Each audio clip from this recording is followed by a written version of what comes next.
साथियों नमस्कार। साथियों, एक रेडियो प्रेमी के तौर पर हम रेडियो के सभी बैंड से परिचित हैं।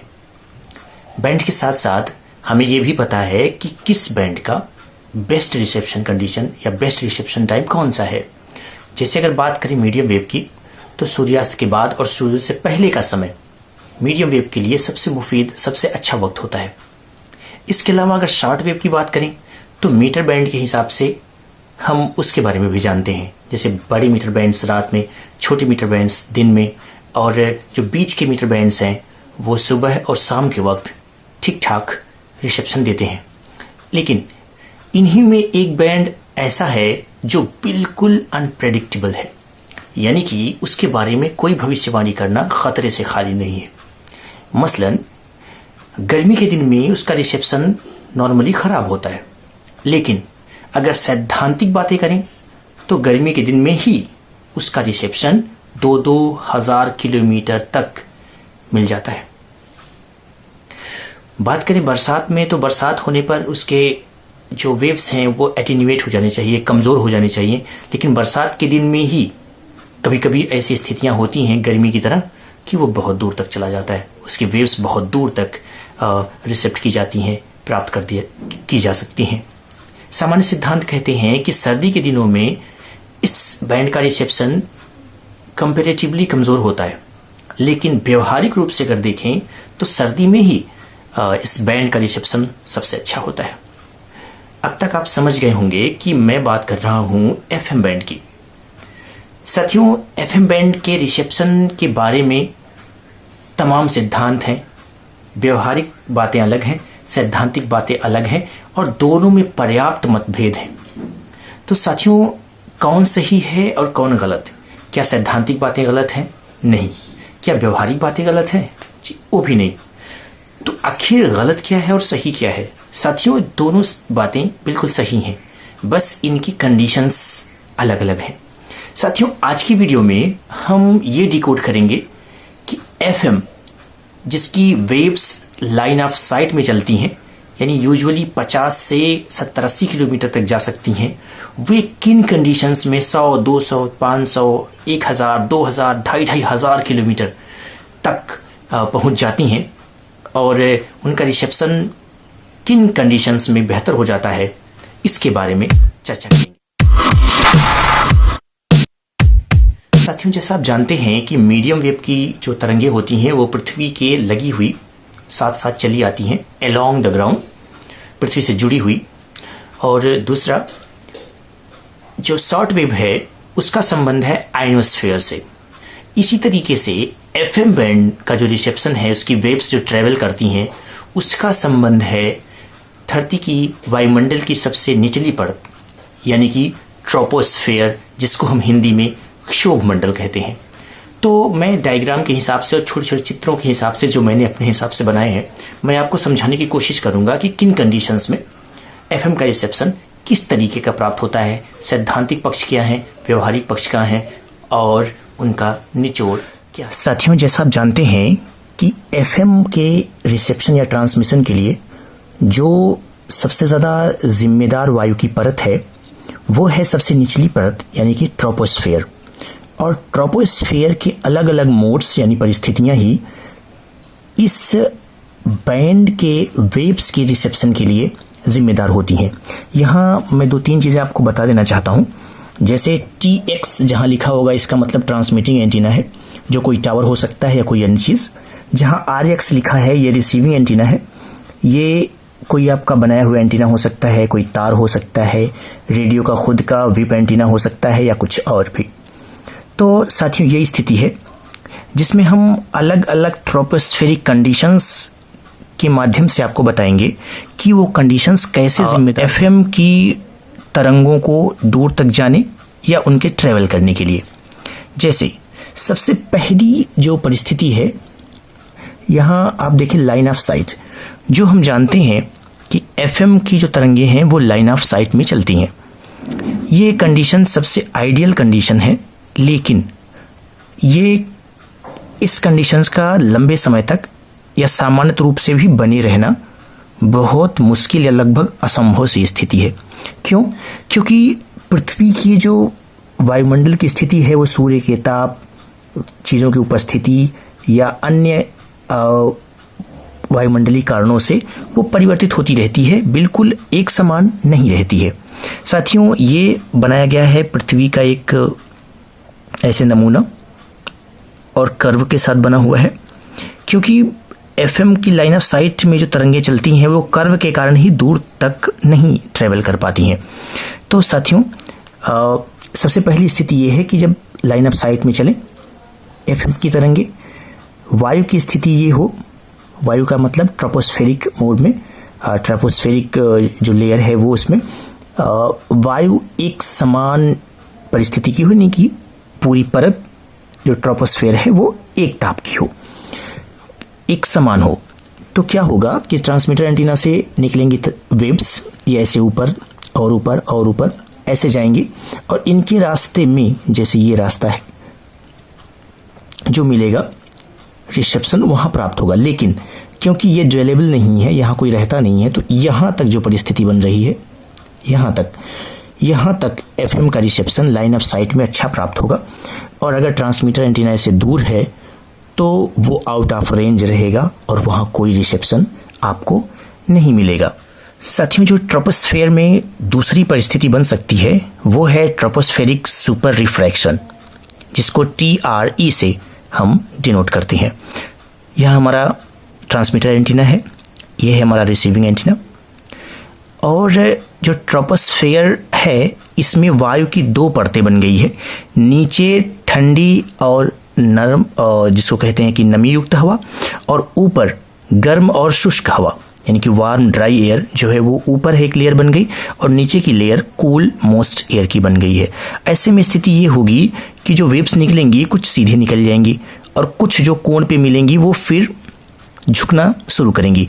एक स्थिति आएगी जहां से ये कूल मॉइस्ट एयर की जो लेयर है उसको पार ना करके उससे टकरा के सीधे दूर तक आ जाएंगी, यानी जहां हमारा ट्रांसमीटर से यहीं तक रिसेप्शन मिलना था, क्योंकि सीधे लाइन ऑफ साइट में यहीं तक है, वो रिसेप्शन यहाँ जो रिसीविंग एंटीना है यहाँ तक मिल रहा है। यानी कि अगर ऐसी स्थितियां बनती है ट्रोपोस्फेरिक सुपर रिफ्रैक्शन की, तो ऐसे में जो रिसेप्शन है एफएम बैंड का वो दूर तक आपको मिल सकता है। साथियों, एफएम बैंड की जो सबसे चर्चित परिस्थितियां हैं ट्रोपोस्फेयर में वो है ट्रोपोस्फेरिक डक्शन। इसी से सैद्धांतिक रूप से एफएम की बात करने वाले आपको ये बताएंगे कि गर्मी के दिन में और बरसात की ऋतु में एफएम का रिसेप्शन अच्छा होता है। वो वाकई सही कह रहे हैं, बस स्थिति ये है कि ये ट्रोपोस्फेरिक डक्शन की जो स्थिति है ये बहुत कम बनती है, थोड़े सीमित समय के लिए बनती है, और ये जिस मौसम में बनती है वो है गर्मी और बरसात। इसमें ऊपर वार्म ड्राई एयर और नीचे कूल मॉइस्ट एयर बन जाती है। स्थिति ये होती है जैसे पीछे हमने देखा था कि ये radio wave cool moist air की इस परत से, दोनों ही परतें आपको मैं बता दूं एक बार फिर से कि ये ट्रोपोस्फेयर में ही हैं, ये बस वायु की दो लेयर्स बन गई हैं ट्रोपोस्फेयर में। इसको TRD से डिनोट करते हैं। ये ट्रांसमीटर एंटीना है, इससे वेव्स निकल रही हैं, कुछ सीधे बाहर निकल जाएंगी, कुछ मुड़ना शुरू करती हैं। पीछे भी हमने देखा था कि ये वेव्स जाके कूल मॉइस्ट एयर की लेयर के अंत तक पहुंचकर और वहां से टकरा के ट्रांसमीटर तक पहुंच जाती थी। लेकिन जब यही परिस्थिति थोड़ी और आगे बनेगी, मतलब ऊपर गर्म हवा ज्यादा हो जाएगी और नीचे जो हवा है उसकी नमी और उसको ठंडक ज्यादा रहेगी निस्बत पिछली परिस्थिति के, तो ये स्थिति पैदा होगी। इसमें क्या होगा कि ट्रांसमीटर एंटीना से निकलने वाली वेव्स इस ऊपर तक जाके इस लेयर से फिर पृथ्वी से टकराएंगी, फिर ऊपर तक जाएंगी, फिर पृथ्वी से टकराएंगी। नॉर्मली ये 3 किलोमीटर के आसपास के एरिया में ही ऊंचाई तक ही बनता है और इसमें जो एफएम की तरंगें हैं जैसे एक नली में फंस जाती हैं और ऐसे टकराते टकराते ये बहुत दूर तक चली जाती हैं। इन्हीं को सैद्धांतिक रूप से बात करने वाले ये बताते हैं कि गर्मी के दिन में और बरसात के ऋतु में ही एफएम का रिसेप्शन बहुत अच्छा होता है। ये बात एक हद तक सही है, लेकिन ये बहुत मामूली समय के लिए होता है, बहुत कम दिन होता है, कभी कभी होता है और थोड़े समय के लिए होता है।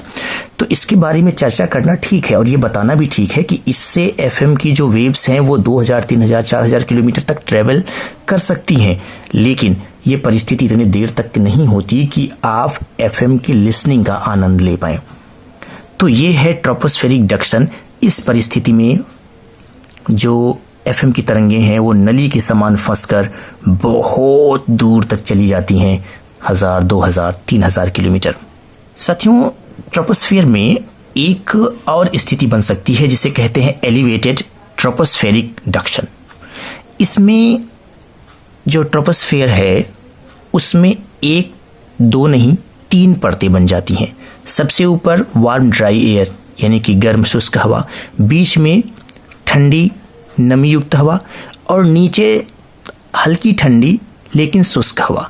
जब ऐसी परिस्थिति बनती है तो क्या होता है साथियों, इस परिस्थिति में आपके घर के पास के स्टेशन का भी रिसेप्शन नॉर्मल से भी खराब हो जाएगा। यानी कि जो सबसे चैलेंजिंग कंडीशंस होती हैं उनमें भी जैसा रिसेप्शन मिलता है उससे भी खराब हो जाएगा। 50-60 किलोमीटर 70 किलोमीटर दूर के भी स्टेशन आपको सुनने में बड़ी दिक्कत होगी।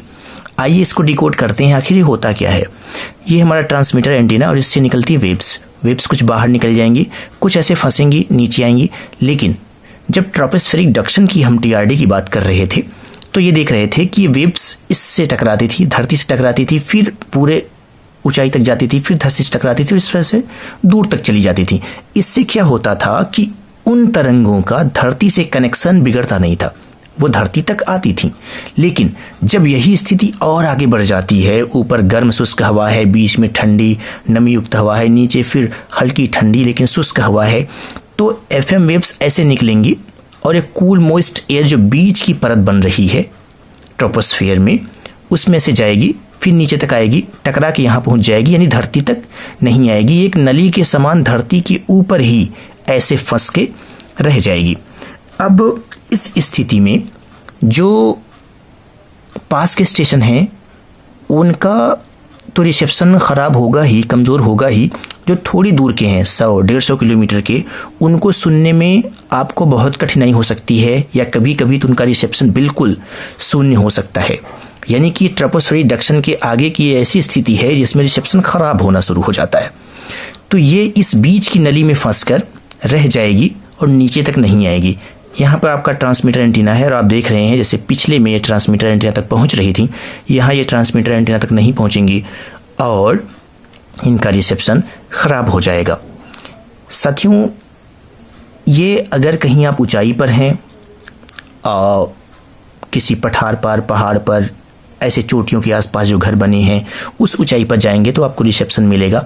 अन्यथा की स्थिति में, इस स्थिति में जिसको एलिवेटेड ट्रोपोस्फेरिक डक्शन कहते हैं, इसमें भी आपके रेडियो को या आपके रिसीविंग एंटीना को कोई रिसेप्शन नहीं मिलता है। साथियों, एक अन्य परिस्थिति के बारे में आपको बताते हैं जिसको कहते हैं ट्रोपोस्फेरिक सबफ्रैक्शन, जिसको TR से प्रदर्शित करते हैं। साथियों, ये स्थिति तब की है जब गर्मियों में धूप बहुत होती है और पृथ्वी के जो सतह है उसके आसपास का तापमान बहुत बढ़ जाता है, हवा शुष्क हो जाती है। तो जैसा मैंने पहले भी बताया और हम आप सभी जानते हैं कि गर्मी के दिन में जैसे जैसे तापमान बढ़ता जाता है एफएम का रिसेप्शन खराब होता जाता है। उसकी जो सैद्धांतिक परिस्थितियां हैं वो ये हैं कि जब धूप तेज होती है, धरती के पास का जो तापमान है वो बहुत बढ़ जाता है और ऊपर उसकी अनुपात में, उसकी तुलना में जो हवा है वो ठंडी होती है, थोड़ी शुष्क बल्कि नमी युक्त होती है। तो ऊपर की हवा ठंडी और नमी युक्त हो जाएगी और नीचे की हवा गर्म और शुष्क हो जाएगी। ऐसी परिस्थिति में जहां ट्रांसमीटर एंटीना से निकलने वाली वेव्स किसी माध्यम से टकराकर वापस जमीन की तरफ या रिसीविंग एंटीना की तरफ आ रही थी, वो इन माध्यमों से गुजरने के बाद और ऊपर की तरफ निकल जाएंगी और जो 100-150 किलोमीटर के स्टेशन का रिसेप्शन सुबह शाम आपको गर्मी के दिन में मिल जाता है या सर्दी के दिन में लगभग पूरे दिन मिल पाता है, वो इन परिस्थितियों में गर्मी के दिन में दोपहर के समय लू चलते समय स्थिति ये होती है कि उस समय जो पास के स्टेशन है जो नॉर्मली वो भी चल जाए। जब इस तरीके की स्थितियां होंगी, गर्मी के दिन में लू चले या कोई और कारण जिससे धरती की सतह के आसपास का तापमान बहुत बढ़ जाए और बाहर का तापमान उसकी तुलना में कम रहे, तो ये स्थिति होती है कि ये जो एफएम की वेव्स हैं ये और ऊपर उठ जाती हैं और हमारे रेडियो लिसनिंग एक्सपीरियंस खराब होता है रिसेप्शन खराब हो जाता है। साथियों, आपके जहन में एक बात आएगी कि इतने सारे ट्रोपोस्फेरिक मोड्स हमने देख लिए, तो आखिर जो एफएम के वो स्टेशन जिनकी दूरी हमसे 70, 150, 200, 300 किलोमीटर है, उनको हम कैसे दिन के कुछ हिस्से या दिन के अधिकांश समय या पूरे दिन सुन पाते हैं? ये आखिर कैसे होता है? क्या इन परिस्थितियों से जिनके बारे में हमने अब तक अध्ययन किया? जी नहीं। इसके लिए एक खास परिस्थिति है जिसको कहते हैं ट्रोपोस्फेरिक स्कैटरिंग, यानी कि जिसको TRS से हम प्रदर्शित करते हैं। साथियों, इसमें उसके ऊपर स्ट्रेटोस्फेयर होगा, स्ट्रेटोस्फेयर मंडल, ये बहुत ही स्थिर रहता है। साथियों, ट्रोपोस्फेयर में कुछ ऐसी परिस्थितियां रहती हैं जो दिन के अधिकांश समय बनी रहती हैं, जैसे बादल हैं, कहीं पर धुंध हो सकती है, कहीं जलवाष्प है, ऐसी चीज़ें। तो होता क्या है कि हमारे ट्रांसमीटर एंटीना से जो वेव्स निकलती हैं, बात और अच्छा मुझे आपको बतानी थी कि जब ट्रोपोस्फेयर और स्ट्रेटोस्फेयर को जो मिलने वाला बिंदु होता है, यहाँ पर अधिकांशतः हल्की धुंध या वाष्प के कण या कुछ बादल या ऐसी चीज़ें पाई जाती हैं, जिससे रिफ्लेक्ट होके, बल्कि रिफ्रैक्शन करके ये एफएम तरंगे हमारे रिसीवर एंटीना तक पहुंच सकती हैं। ये असामान्य माध्यम है जिनसे एफएम की तरंगों में बिखराव होता है, वो बिखर कर जगह जगह पहुंच जाती हैं। यह बिखराव बादल के टुकड़े, बादलों की परतों, हवा में ऊपर या नीचे जाने वाली वायुमंडल में जो हवा ऊपर या नीचे जा रही है, जिसको अप ड्राफ्ट या डाउन ड्राफ्ट कहते हैं, उसके नाते, जल की छोटी छोटी नन्ही बूंदों के नाते, धुंध जो ट्रोपोस्फेयर और स्ट्रेटोस्फेयर के मिलने की जगह पर सीमा पर पाई जाती है, उसके कारण होता है। हम नॉर्मली सामान्य परिस्थितियों में जो रेडियो का रिसेप्शन 70-75 या उसके बाद के स्टेशनों का प्राप्त करते हैं, वो सामान्यतः यही होता है। जैसे मैंने आपको बताया कि ट्रोपोस्फेरिक डक्शन से हम बहुत दूर के स्टेशन सुन पाते हैं, लेकिन ये कभी होने वाली घटनाएं हैं और ये बहुत सीमित समय के लिए होती हैं। जबकि आप ये देखते होंगे कि सुबह जब आप रेडियो उठाते हैं तो आप लगभग रेडियो के विप एंटीना से भी, अगर आप सही जगह हैं और बहुत कंजस्टेड स्थान पर नहीं है, जहाँ पर बहुत लंबी इमारतें हों या इलेक्ट्रॉनिक डिस्टर्बेंसेस ज़्यादा हों, तो आप 300-350 किलोमीटर दूर के भी स्टेशन अपने रेडियो के विप एंटीना से ही सुन पाते हैं। उनके लिए पीछे बताई गई कोई परिस्थिति जिम्मेदार नहीं है, उसके लिए सिर्फ यही परिस्थिति जिम्मेदार है जिसको कहते हैं ट्रोपोस्फेरिक स्कैटरिंग। यही माध्यम है जिसके कारण अधिकांश दिन से, चाहे वो सुबह के समय 10, 11, 12 बजे का टाइम हो या फिर शाम के समय 4-5 बजे या उसके बाद का समय हो, ऐसी एफएम स्टेशंस भी सुन पाते हैं जो लाइन ऑफ साइट में नहीं है, यानी कि जिनकी तरंगे सीधे ट्रांसमीटर एंटीना से हमारे रिसीवर एंटीना तक नहीं आ सकती हैं। जैसा कि आप इस डायग्राम में देख रहे हैं, धरती का एक कर्व बना है और ट्रांसमीटर एंटीना से निकलने वाली जो तरंगे हैं वो ट्रोपोस्फेयर और स्ट्रेटोस्फेयर के पास से, जो मैंने अलग अलग कारण गिनवाए, इनके प्रभाव से स्कैटर होके ट्रांसमिटिंग एंटीना से आपके रिसीविंग एंटीना तक पहुंचती हैं और आप उन्हें सुन पाते हैं। इसी कारण जो दूर के स्टेशन हैं, उनकी जो मिलने वाला, उनकी तरंगों से आने वाला जो रिसेप्शन है वो हमेशा स्थायी नहीं होता, वो बदलता रहता है। आप अगर किसी के पास रेडियो है जिसमें कि सिग्नल क्वालिटी भी प्रदर्शित होती है, तो उसमें आप देखेंगे जो दूर के स्टेशन हैं, मसलन 100, 200, 300 किलोमीटर के, उनके जो सिग्नल्स हैं और सिग्नल टू नॉइस रेशियो हैं वो लगातार बदलते रहते हैं, घटते बढ़ते, मतलब उसमें फ्लक्चुएशन होता रहता है। उसका कारण यही है कि ये जो स्थितियां हैं, ये मौसम और यहाँ पर मिलने वाली जो स्थितियां जिसको मैंने गिनवाया कि बादल के टुकड़े, उनकी परतें, अप ड्राफ्टिंग, डाउन ड्राफ्टिंग, जल की बूंदें या धुंध जो भी यहाँ पाए जाते हैं, उनके कंडीशंस में जो बदलाव होता है उसके नाते वो होता है। तो साथियों, ये थी वीडियो कि किस तरीके से हम ये जानें कि एफएम का रिसेप्शन किन परिस्थितियों में कैसा होता है। उसके सैद्धांतिक पहलू क्या हैं, उसके व्यावहारिक पक्ष क्या हैं। तो साथियों, इस वीडियो के बाद मुझे लगता है कि अब आपके मन में कहीं भी कोई संदेह की स्थिति नहीं होगी कि किस मौसम में कौन सी परिस्थिति बन सकती है, जिसका हमने अध्ययन किया है इसमें से कौन सी परिस्थिति बन सकती है जिसके कारण हमको FM का रिसेप्शन प्राप्त होता है और उसमें परिवर्तन होता है। तो साथियों, वीडियो आपको कैसा लगा आप कमेंट्स में ज़रूर बताइएगा, और अगर कुछ बातें जो मुझसे छूट गई होंगी या आपके जहन में आए तो आप कमेंट्स में बताना मत भूलिएगा। नमस्कार।